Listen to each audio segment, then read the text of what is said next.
Question क्या कर रहा है ये क्लास 10 के जो इतिहास क्वेश्चन है हिस्ट्री का, बिहार में किसान आंदोलन पर टिप्पणी लेके, ये जो क्वेश्चन है बहुत ज्यादा इंपोर्टेंट क्वेश्चन है। ये आपको अथवा में दिया जाएगा चंपारण सत्याग्रह के बारे में बताए।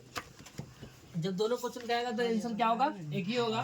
क्या कहता है, बिहार के किसान आंदोलन में 1917 ईस्वी के चंपारण आंदोलन के प्रमुख स्थान है। बिहार के किसान आंदोलन में 1917 ईस्वी, कब 1917 ईस्वी के चंपारण आंदोलन के प्रमुख स्थान है।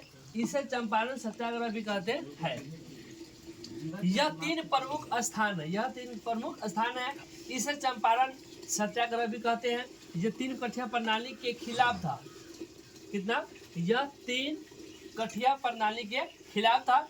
इस प्रणाली के अनुसार प्रत्येक किसान को अपने भूमि के मतलब अपने जमीन के 3/20 3/20 भाग में नील की खेती करना पड़ता था।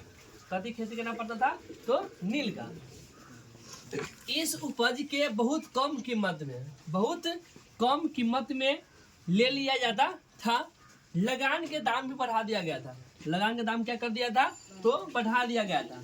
चंपारण के एक किसान थे। कौन थे, राजकुमार शुक्ल ने। कौन, राजकुमार शुक्ल ने किसानों को परेशानी की खबर महात्मा गांधी तक पहुंचाया। राजकुमार शुक्ल ने किसानों को परेशानी जो थे वो कहाँ पहुंचाए, तो महात्मा गांधी तक पहुंचाए। जिसके कारण गांधी जी चंपारण जाकर, फिर गांधी जी क्या कहाँ गए, चंपारण जाकर एक सत्याग्रह के द्वारा किसानों को क्या किया, तो राहत पहुंचाया। फिर से एक क्वेश्चन रिवीजन करवाएंगे। बिहार के किसान आंदोलन में 1917 ईस्वी के, कब 1917 ईस्वी के चंपारण आंदोलन के प्रमुख स्थान है। चंपारण में क्या है, प्रमुख स्थान है। इसे चंपारण सत्याग्रह भी कहते हैं। यह तीन कठिया प्रणाली के खिलाफ था। ये जो थे, कितने कठिया प्रणाली के खिलाफ थे, तो 3 कठिया प्रणाली के खिलाफ था। इस प्रणाली के अनुसार प्रत्येक किसान को अपने भूमि मतलब अपने जमीन में 3/20 भाग में नील की खेती करना पड़ता था।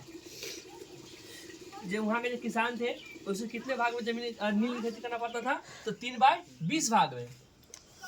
इस उपज के जो नील की खेती जो उपजता था बहुत कम कीमत में ले लिया जाता था। कदी को, तो नील के खेती। चंपारण के एक किसान राजकुमार शुक्ल ने, ये चंपारण के कोई किसान थे, कौन थे, राजकुमार शुक्ल ने किसानों की परेशानी को खबर कहाँ पहुँचाए, तो महात्मा गांधी तक पहुँचाया। जिसके कारण गांधी जी चंपारण जाकर एक सत्याग्रह के द्वारा किसानों को राहत पहुँचाया।